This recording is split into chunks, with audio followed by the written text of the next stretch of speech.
Hello everyone, welcome back to my channel Facing the Waves, where I just share anything that is going on in our lives, from family trips to our TTC journey, cooking recipes, and anything that we are up to. I am a stay-at-home mom and I own my own business. We are on a TTC journey ongoing for 3 years now, a little over 3 years. I originally got my tubal ligation in 2013, and then a couple years after that I actually ended up pregnant. So at some point my tubes, or one of my tubes, have healed and I was able to get pregnant, although it ended in a miscarriage. Now most recently, April 2022, I got pregnant again. You guys all witnessed it on camera. I filmed all the pregnancy testing videos, but unfortunately that also ended in a very early miscarriage as well. So we're continuing to TTC because we feel in our hearts that we want to give it our all. We want to give it another try.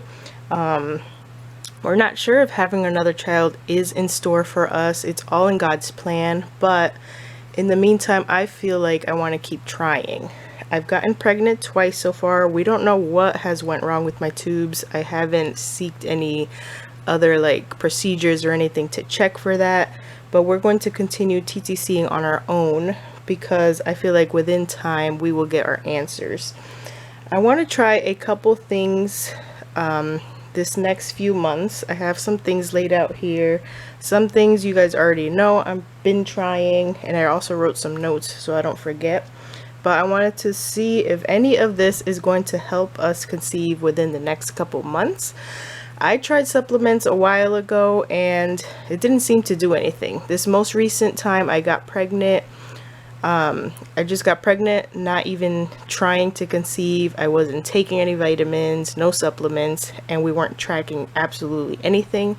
I think that is the number one way to get pregnant, because you're just not stressing about it, you're not tracking, you're just leaving it all up to God. But I think I am suffering from just hormonal imbalances for sure, because I have resumed to spotting again before AF arrives, like the whole week before AF arrives this past month. You guys just finished watching all my pregnancy test videos for July. I started spotting at 9 DPO, and that is a good sign of low progesterone, which also, to pinpoint, my last miscarriage I had in April, I had low progesterone. I had them check my progesterone level when I did my first blood work to confirm my pregnancy, and it was low. I knew it was low because I researched it online, and the nurse that gave me my results that day with the HCG and the progesterone, she also kind of mentioned that it was low.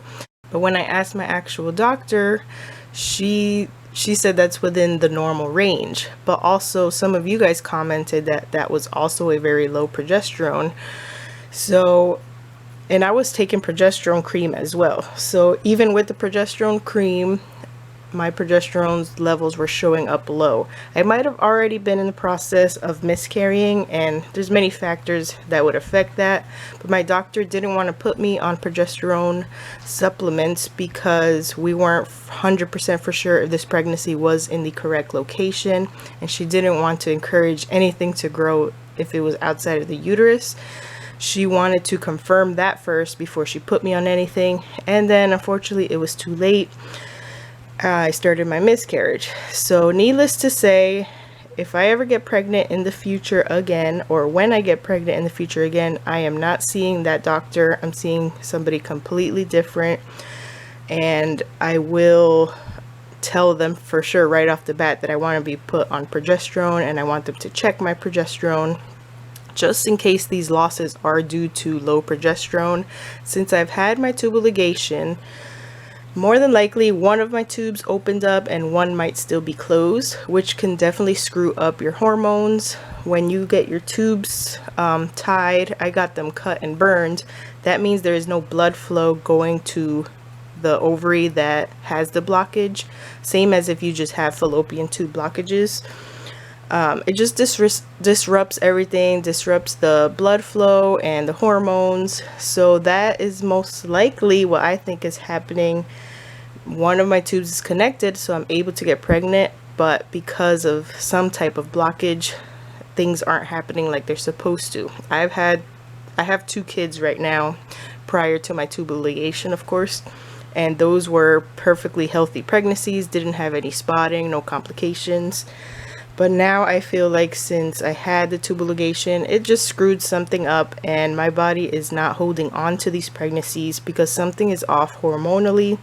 Could also be my weight or like my eating habits. That is why I'm trying my best to eat healthier and keep my body moving, and also trying supplements and supporting my hormones with the progesterone cream. Because if it is something that I can control, of course I want to do everything that I can. But if it's something that I can't control, if it's a hormonal imbalance due to one of my tubes still being blocked, then I'm going to need support from the progesterone from the doctor, and they need to really check my hormones when they do my blood work to see what I am low on and what they can help me out with. So I wanted to go through some things that I am trying to see if it helps me get pregnant in the next couple months, because I don't know, I just had a strong feeling to look through my medicine cabinet. I had this stuff already in there. I've tried some of this stuff already, so some of the stuff is already half used, so I have to get more. I also have a couple things on my Amazon wish list. So let's get started and just going through what I want to try to see if it helps me conceive. This is all just from research that I have done. I am not under any doctor care right now. Like I said, I have to find a new doctor. So take this with a grain of salt. Do your own research, ask your own doctor, or if you see a fertility specialist, because I am just doing this off of my own research and what I think will help me. So definitely don't try to do the same thing I'm doing. So right now I am on day 3 of AF, so I am not starting any of the supplements quite yet. I think I've just resumed to spotting today, so AF might be done after only 2 days of bleeding. But again, I spotted so much this past week that I could imagine I would only have a light period when AF finally arrived. So these supplements I'm going to start taking on cycle day 6. So it's a little bit less than a week before my fertile window, and that'll give it time to start kind of kicking in and working before ovulation comes. But there's no need to start taking it now because I am on AF, and you want to start taking this stuff like before you're about to ovulate, because these supplements supposed to help with ovulation and with egg quality and all of that. So there's just no point of wasting it now. You want to take it later on. So the first thing is the Vitex. I've tried this before. It's supposed to be for hormonal balance. It's the chaseberry. It has 40 milligrams of the chaseberry. It's like a powder pellet. And I don't know, I googled it and I found one thing that said, actually I have one of these in my Amazon cart, and it says 500 milligrams of the chaseberry.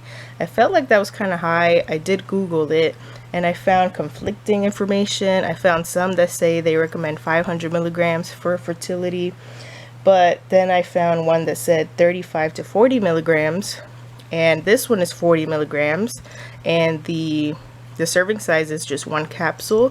So I'm going to stick with that because I feel like 500 and compared to 40, there's a big jump between that, and I'd rather be safe and take the less amount. So I'm going to be taking one of these. They say to take it on an empty stomach in the morning, and then this is supposed to help with fertility and with your ovulation. But they say that if you do end up pregnant, that you should not be taking it, but also not just abruptly stop taking it. It's best to wean yourself off of it, because some people have said that they just completely cold turkey stopped taking Vitex and they experience a miscarriage. I don't think there's been any studies done on that, but better be safe than sorry. if this does support hormonal balance, you don't just want to stop taking it as soon as you get pregnant. You want to just wean yourself off. So what I plan on doing is just taking the one a day in the morning. And if I do end up getting pregnant, I will just slowly wean myself off. Maybe take it every other day, or 2 days on, 1 day off, until slowly I'm just not taking it anymore. So I'm going to try this out again. I have less than half the bottle left of this, but let me show you the one I had in my Amazon cart. I just feel like it's a ridiculously high amount. It's that one. It says 500 milligram strength of the Vitex. So I just put it in my cart. I'm not sure if I'm going to be using that one. Maybe I'll just try to find this one again when I run out. So I don't know. But I'm going to be trying this. In a couple days, I'm going to start it and take it all through ovulation and after ovulation. I also found this in my medicine cabinet. This actually my husband bought a while ago. It's supposed to help with energy. This is when he was truck driving, so he needed help with energy and not drinking so much caffeine and energy drinks. So he tried this because it does have ginseng in it, so it helps with like a caffeine-free boost is what it says here. But I was reading the ingredients and I noticed that it said maca, and maca root is really good for fertility. And it also has fish oil. Omega-3 fatty acids are really good for fertility. They say you should up your intake in fish and other foods that contain the omega-3 fatty acids. And this just so happens to have 1,500 milligrams of it. The only thing I don't like is that these pills, let me open one up. These pills are humongous. Look how big they are. And you're supposed to take 3 a day. So that might be kind of hard, but I'm going to try it out because that's the serving size. It has 500 milligrams of maca root powder. And I looked it up, and that is the recommended amount for improving fertility is 500 milligrams. So that is perfect.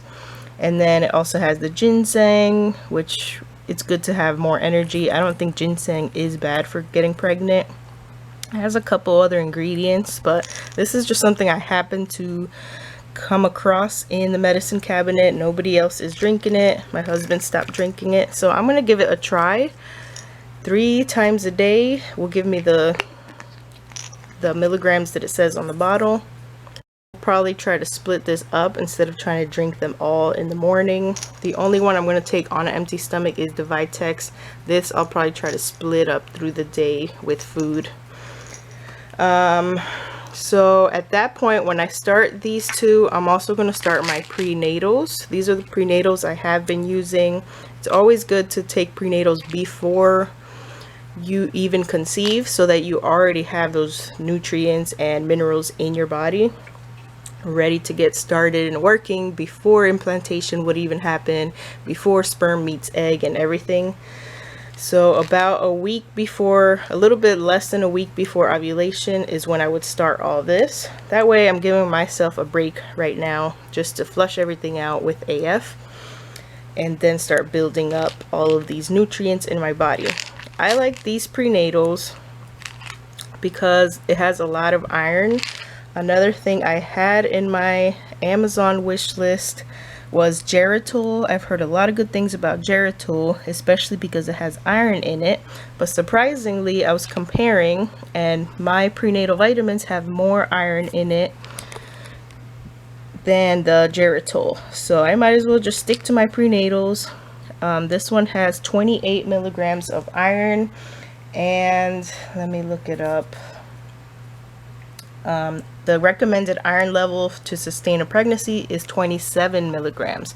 So this is a pretty good and cheap prenatal medicine. I got this at Walmart. So, and then it has the recommended amount of folic acid, 800 milligrams of folic acid. So that is all good. It has niacin, vitamin B6, all the vitamins over here. But most importantly, it has the iron in it and the folic acid. So I will be taking one of these a day all throughout prior to ovulation and afterwards. I won't stop taking these until AF arrives. You can even keep taking prenatals all throughout the month. It doesn't harm you, but I'll take it until for sure I know that I'm not pregnant. Then I'll probably give myself a break. Another thing is my progesterone cream. I'm going to start taking this after I ovulate. Let me make sure where I put it. I actually wrote down in my fertility friend calendar when I'm going to be starting. Like, I wrote notes down to remind myself when to start taking these. And so yeah, the day that I confirm ovulation, I will start taking the progesterone cream. I am supposed to ovulate August the 2nd. We will see how that goes, because last month I think I ovulated the day after the app calculated for me. We'll see what happens, because my AF was late for July, so it might change my ovulation date, not sure. But based on when I got AF in July, this is the date that it calculates for my ovulation, August the 2nd. So if I do ovulate August the 2nd, I will start taking my progesterone cream. I do have a different one in my Amazon cart I want to show you guys. It's this one. So that is the one that I'm going to be ordering next. I want to show you the one from Amazon because it actually has a little bit more progesterone than the one I've been using. So this one has 25 milligrams, 25 milligrams of progesterone. This one has 20 milligrams of progesterone. So it's just a little difference, but it has a little bit more. And from my research, I have found out that your body only absorbs 10% of these topical creams. So in reality, you're really not absorbing too much progesterone from these creams, and I'm hoping that all of these supplements also help raise my progesterone naturally, but I'm just using the cream as just extra support, just to be safe than sorry. So I'm going to order this one because it does have a little more progesterone, and I'm going to be using it 3 times a day, just because I know for sure that I have low progesterone and your body doesn't absorb much of this. So I'm going to be using the dose 3 times a day. So if this is 25 milligrams, that'll be 75 milligrams that I'm going to be using per day after ovulation. But my body's not going to be absorbing all of those 75 milligrams. They say it only absorbs 10%, which I think is crazy. Hopefully it's absorbing more than that, but if it's not, oh well. The best I can do is take this 3 times a day and then hope that my body does the rest and sustains itself and naturally increases its own progesterone, so I don't have to rely so much on the cream. And at 12 weeks pregnant, your placenta is actually doing all of the hormonal balances.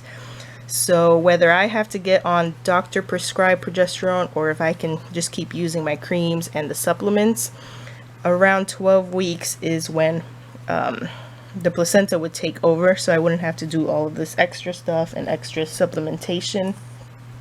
So I looked it up, and 25 milligrams of progesterone is what your body needs to sustain a pregnancy. So even with taking this 3 times a day, since your body's not going to absorb all of it, even this, despite doing it 3 times a day, wouldn't be enough to sustain a pregnancy. So my body needs to be able to produce some of its own progesterone as well. But I imagine when I do get pregnant, and my doctor does the testing on my levels, they'll be able to figure out a plan moving forward, to try to give me like the suppositories, or they do progesterone shots, progesterone pills. They'll figure out what is the best option for me and what dosing I would need to keep my levels in check. But for now, that is what I'm going to be doing personally at home to try to help out. One more thing I wanted to share with you guys of what I'm going to be trying, and just in general what I'm going to be doing for now on, because I think it's a very important part in conceiving and just building your faith and your trust with God. So I have some things saved, in my pictures. I'm pretty sure you've heard about just repeating affirmations every day, and sometimes I don't do that. Like, I pray about stuff that I want. I pray to God to answer my prayers when it comes to if we're meant to have another baby, but I don't really pray like when I'm trying to get pregnant. I don't like really pray about it. I don't pray in the process. So I saved a couple pictures that I feel like give me motivation and reminder every day. This is one that I found. I just googled positive fertility affirmations or pregnancy affirmations. So this is something I'm going to be doing every morning when I wake up. Just open up these photos that I have saved. So this one says, my body was made for having children. I can see myself holding my baby. My eggs will turn into a healthy baby. I have trust in my expert medical team. I am a strong, healthy, fertile woman. I will become pregnant soon. I take the time to look after myself. I trust that our baby is coming. I am creating life. My womb is open to new life. So that's just preparing my mind, body, and soul for accepting this blessing when it comes. So it's something I'm going to be doing every single day and just repeating it every single day as many times as I need to, especially when I'm feeling down. And then after that one, I will read and say, I have the time, resources, and positive mind to bring about perfect conditions for a healthy pregnancy. As I care for my body through diet, exercise, and meditation, my body is ready to have a baby. And after that, I have one saved for when the day comes where I am pregnant again. I have a little prayer that I'm going to be saying every single day during my pregnancy. It's just like a thankful prayer and thanking Jesus and thanking God for hearing my prayers and for listening to us and what we wanted and giving us that blessing. So I already have that here because I know that it will happen, and I am ready to give God all the glory when it does happen again for us. But these first three are really important for me because it's kind of just preparing myself and preparing my mind for accepting this blessing and like already claiming it. By saying these words every day, I'm already claiming what's going to happen. I've been feeling very excited, just very hopeful and very positive minded. I feel like it's going to happen soon.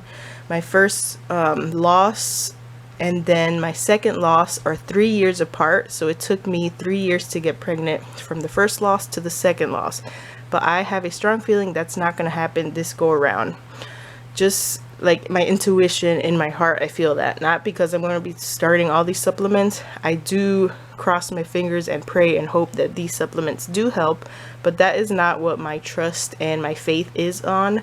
My faith is in God, and I feel like the closer I get to Him, the more like positive feelings I am getting about getting pregnant again. I do feel like I go back and forth. Sometimes I think maybe we're not meant to have another kid, or maybe it's not the right time. We're not in the right financial situation.